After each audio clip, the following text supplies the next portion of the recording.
Hey everybody, welcome back to the shop. So recently we had a viewer make a request for a tutorial, and he sent that request through on our website, hinkleshop.com. Check it out if you get a chance. At any rate, that viewer, Paul Williams, asked for a egg toting tray like this for deviled eggs. Oh, and like that right there. Oh, thanks for the eggs, Lisa. You're welcome. Let's get started.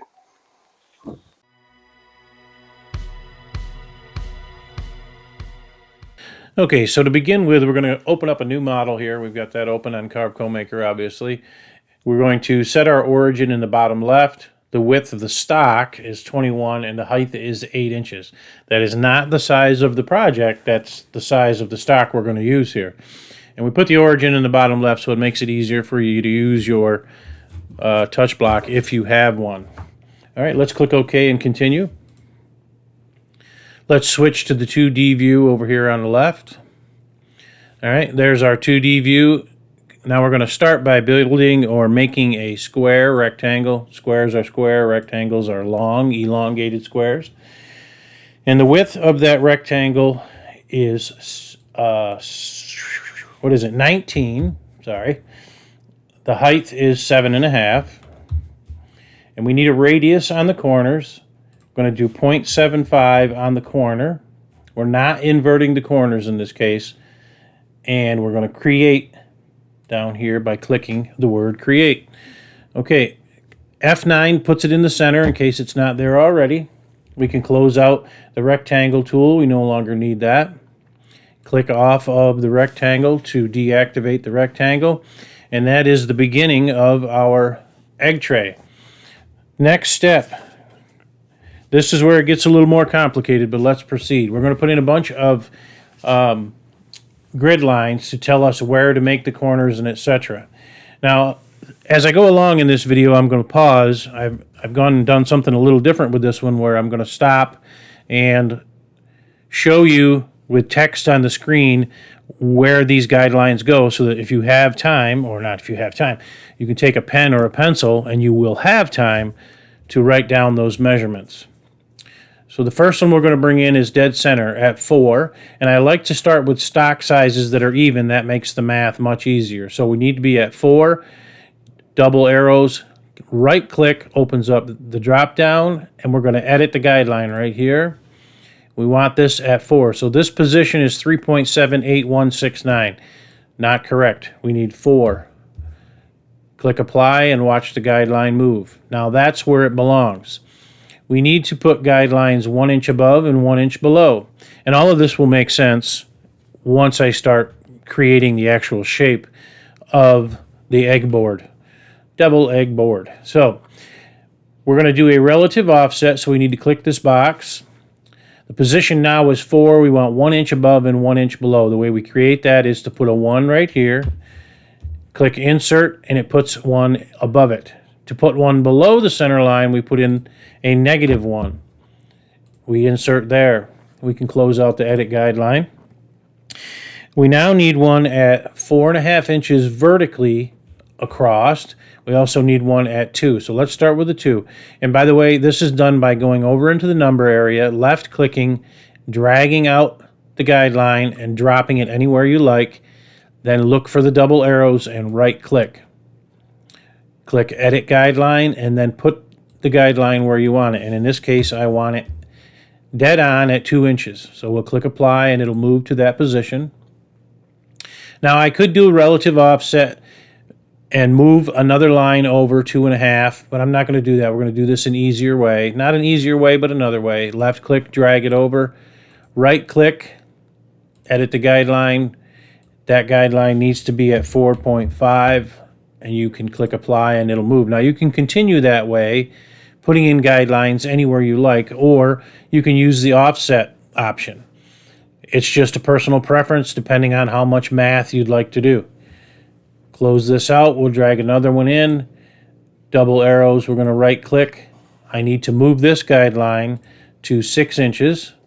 So we'll put that on 6 and apply. Again, we're going to do a relative offset. I need to be over at 6 1/4 and 6 1/2. So 6 1/4 would be 0.25. We'll insert there.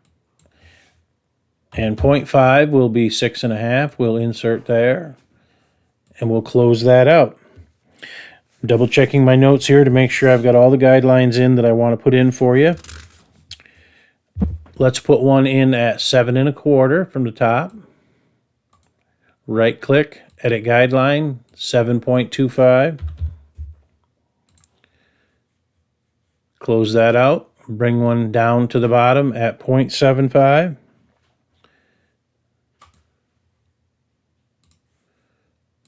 Ooh, I was close there. 0.75, apply. And there we have all of the guidelines we need to create the handle in this case. So what I'm going to do here now is pause, and I'm going to open up the other screen that shows you those numbers so that you can write it down.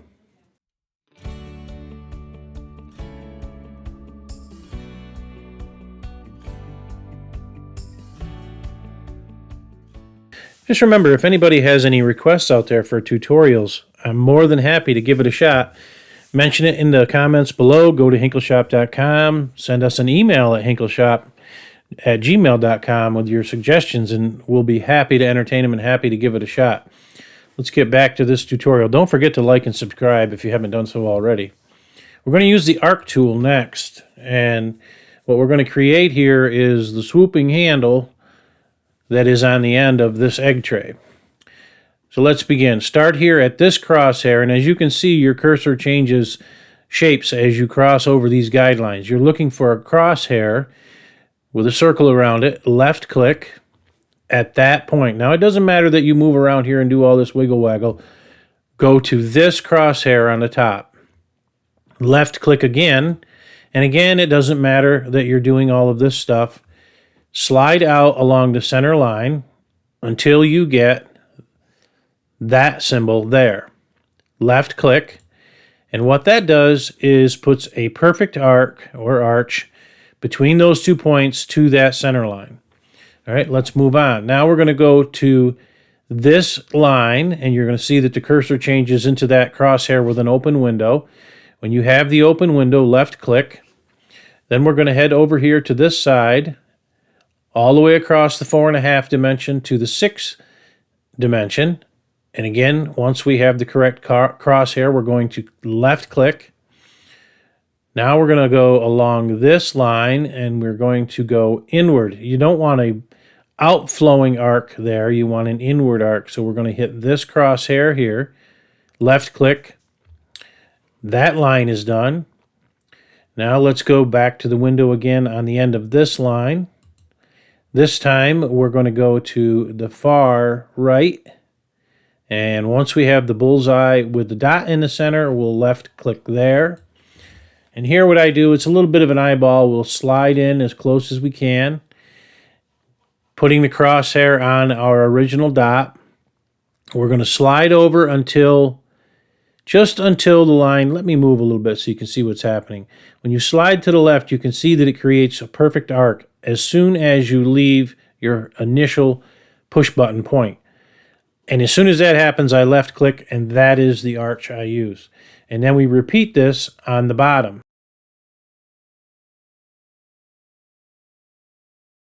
Once you get the hang of this, it really is quite simple. And there you have all of the arches and the shape for the handle. Now, it's not joined, so don't go and click off things and delete your guidelines yet. You don't want to do that yet. Go back to the cursor tool. Go down here on the bottom and pick up your snip tool, which is right here. Looks like a pair of scissors laying underneath a barbell. Left click that. Come up and click anywhere on the outside of this to remove it, like so. Back to the cursor and click off so we don't lose that arc. Now, as you can see, when we zoom in, we have a double overlap there. We don't want that. Go back to your snip tool. And what I like to do is take care of what I'll call the blowout side here. This nice straight line we want to keep. We want to get rid of the blowout line. That's gone, and there's one on the top. So zoom way in. And that's another point too. You can zoom in extremely close. When you're looking at that, the naked eye doesn't see that there's two vectors there. But when you finally zoom in close enough, If you can do this correctly, Vernon, you zoom in close enough, you'll see that there is definitely two. And you want to grab the outside one and get rid of it. All right, again, they're still not joined. Go back to the cursor tool. Now what you're going to want to do is highlight everything to make everything active. Go to Vector, go to Join, Join with Coincident Nodes. Click on that. I have my tolerance set at 0.01. And as you can see here on this line, it says right now there are 6 separate vectors. When we click Join, there'll be 1. And that is what we want. Click Join. And now when you click on there, you can see that you have one complete closed vector. That's perfect. That's just what we want. Let's close this out. And now we can start to delete some of these lines. We don't want to delete them all because we're going to use them to position the egg cups or egg holes, however you want to say that. And if you're wondering how I'm doing this, I'm pushing down both mouse buttons and I'm holding them down and moving the position of the stock where I want it on the screen. Now if we zoom in one click on the center mouse wheel, we can remove this line. So when you get the double arrows, right click again, delete the guideline. We don't need this line here no longer. So right click, delete him, delete this one. We don't need this one, and so on. You'll see that they will all get deleted that we don't need. Now the one we need here is the 6.25 line. So remove the 6.5 and remove the 6. Remove this one and we're good to go. Now the next step is where do these eggs go and how do we get them in there? That's easy. Zoom in a little bit. We're going to go over here to the circle tool and we're going to create an oval. So left click and hold down. The flyout menu will give you the oval. Now anywhere in here, left click, drag out to the right and go vertically to create, or up and down to create the oval. Come over here to the drop down menu and we're going to set the size that we're looking for. So the egg width is exactly 2 inches. At least the cup that I used was 2 inches. And the height was 1.5. Click Create.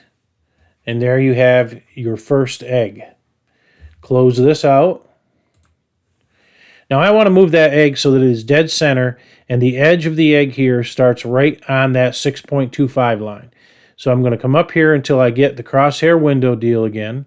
And I'm going to slide horizontally until I see that crosshair. Now I know that egg is completely centered on that line with the edge along the 6.25 line. So to continue, now obviously we want to fill this. We want 6 eggs. How do we do that? Well, with it still highlighted, you're going to go up here to these 4 circles, which is block and rotate copy. Click that. You're going to come over to this side and you're going to have block and copy selected, not rotate, block and copy.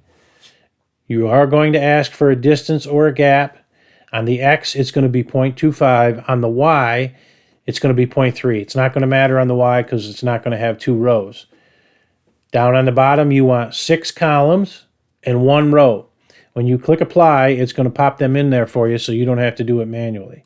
Just like that. Let's close this out. We no longer need that. Now we could go back through and click on the oval tool and create another circle. There's an easier way. Use the cursor tool, click off of all of these eggs, click on the first one, right click, copy, go down, right click again, paste. You just created another one. You can't see it, but it's directly over top of the first one. Right click again, click paste once more, and you'll now have 3 eggs here. So the easiest thing to do now is left click over the egg and drag it down. You can see the second one. Click on the center one again, left click and drag up. Now you can see that you have your 3 rows. They are not in the correct position, but we have 3. Okay, so we need to figure out where these rows should be so that they're evenly spaced across the board. Simplest way to do that is hover over the center line, right click, and then we're going to edit the guideline again, and we're going to do a relative offset to that center. And the offset is 2.5 inches. Relative, click insert. We need one on the bottom as well, so we say negative 2.5, and we click insert again. Now we can close the edit guideline menu out. As you can see, we're off by a little bit, but again, we can grab this little square and we can move this egg wherever we want, and when he hits the proper spot, you'll get a circle with a dot in the middle and let go.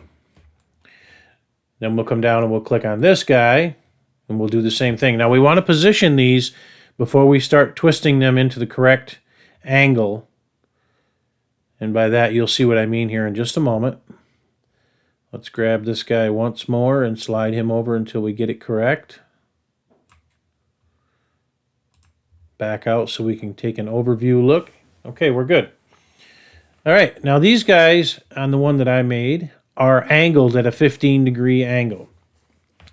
The way we do this is clicking on the egg itself, or the hole for the egg, and we go over here to the transform tool.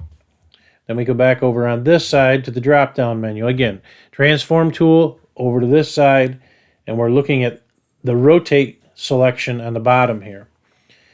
The bottom one gets rotated clockwise, if I'm not mistaken. That's correct.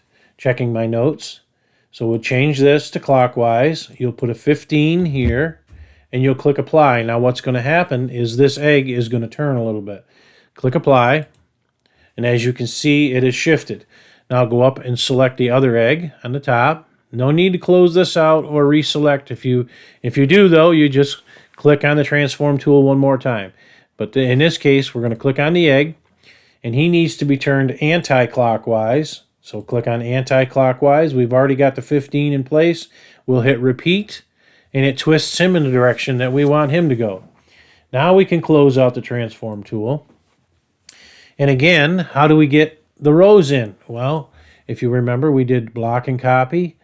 All of these settings should be the same when you open this back up. We'll click apply. There's our eggs. No need to close this. Go down and click the bottom egg. Click apply again. Now we can close this out. Mr. Capers is adding to the video here. Click off of these guys, and we are now in good shape. We can delete all guidelines. That's easily done.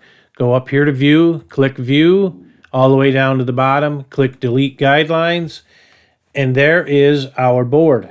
One more thing. Let's put a guideline back in, right at 4. Edit guideline, 4 inches. Apply. Remove that. Let's bring one in to about there. We're going to put a hole in the end of this handle so that we can hang it up if we want to.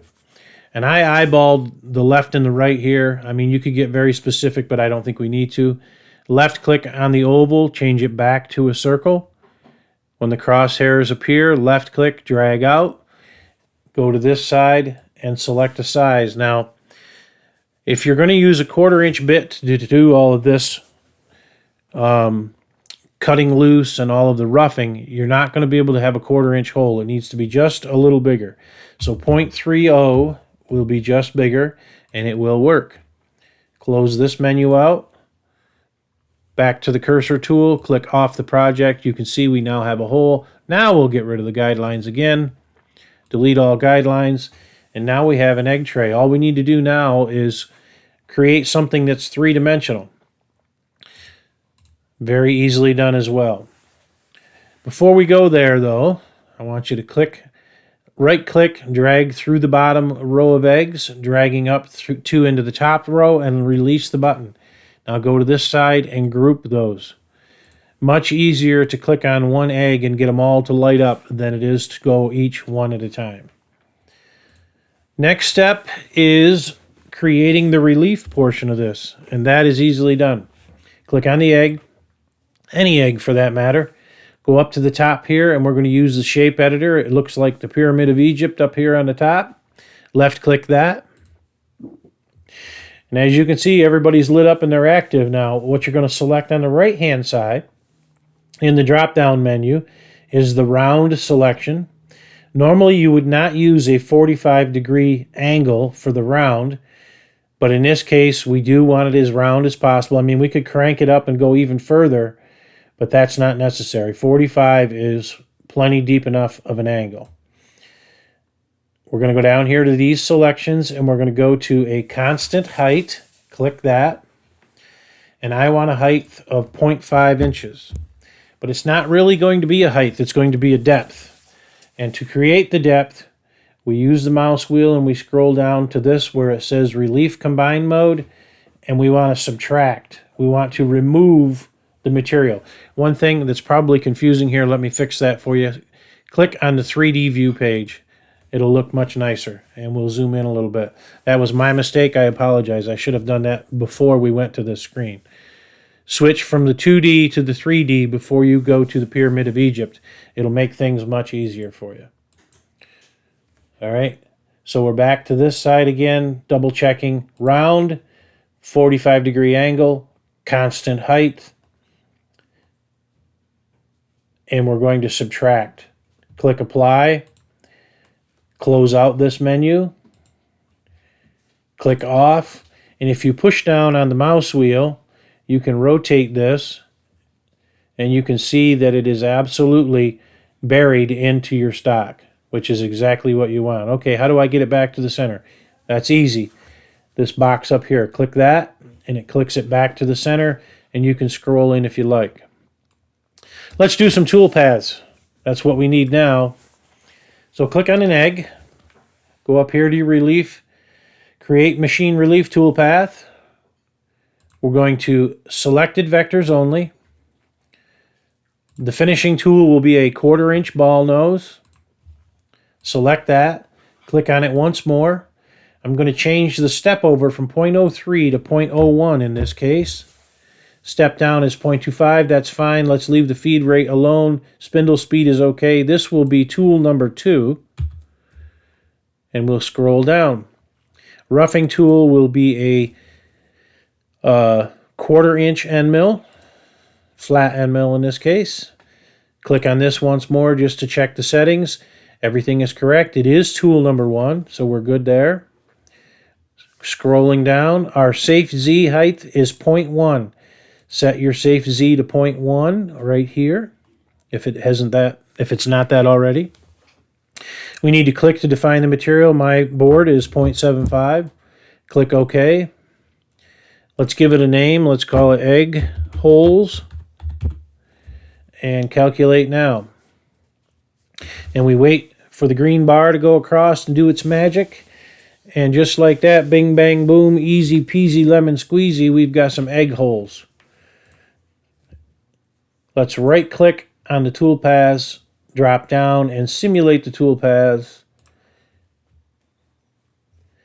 Zoom in a little bit, and as you can see, they are perfectly smooth, no need for sanding, and they are right where they belong. So let's continue. Click on simulation. Click the garbage can to get rid of it. Uh-oh, the vectors are gone. How do I bring them back? This guy right here. Click that. Vectors come back. You still have your cursor tool. Click off of the eggs now. We're done there. Let's click on this hole. Let's go to tool paths once more and scroll down to area clearance. I don't want to create a little bullet. I want to get rid of that. So start depth is 0. Finish depth is 0.75. We're going to grab a 1/4 inch end mill again. We don't need to change anything there, but let's change the tool strategy to offset. Scrolling down, that all looks good. Nothing should change. We'll call that hole. We'll calculate. This one should be a little quicker. It's done before you can blink your eye. Close this out. Now let's click on the outside shape of the board. We'll click on this T up here to create a profile toolpath. We're going to go outside, sharp corners, start depth 0, finish depth 0.75. Now you can do this 2 ways.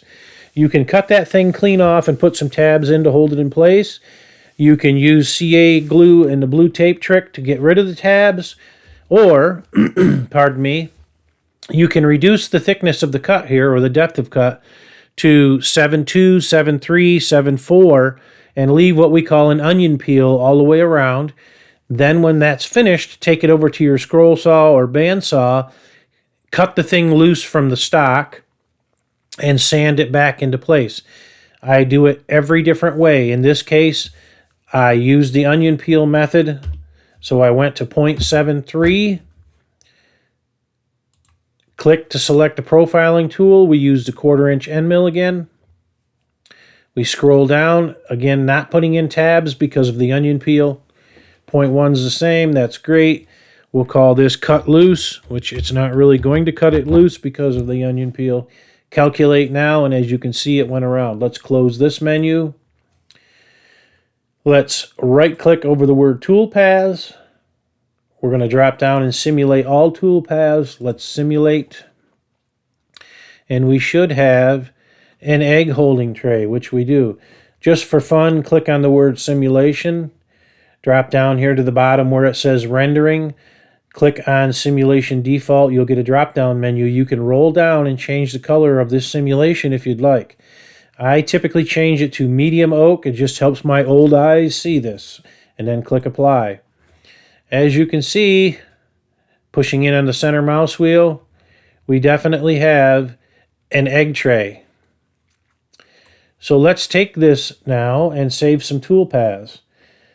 Let's delete the simulation, which isn't necessary. We don't need to delete it. Let's just click on tool paths, come down here and save the tool paths. Now, you'll save your tool paths based on what machine you have. I have a Onefinity, and the way we do that with a Onefinity is we save in an F file to a thumb drive. We save to separate tool paths. Separate files. We save the tool paths to separate files.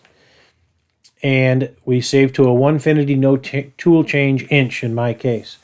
I've already done it, so I'm not going to click it again, but at this point you would click save, and you would have these different files that you could take out to your Onefinity and carve out a beautiful egg tray.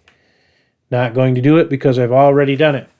As always, thanks for watching. I hope you got something out of this video. I hope you learned something. Please like and subscribe if you haven't done so already. And stick around. I'm going to put some more things on the end of this so that you can write down some measurements and hopefully make it easier for you. As always, thanks for watching.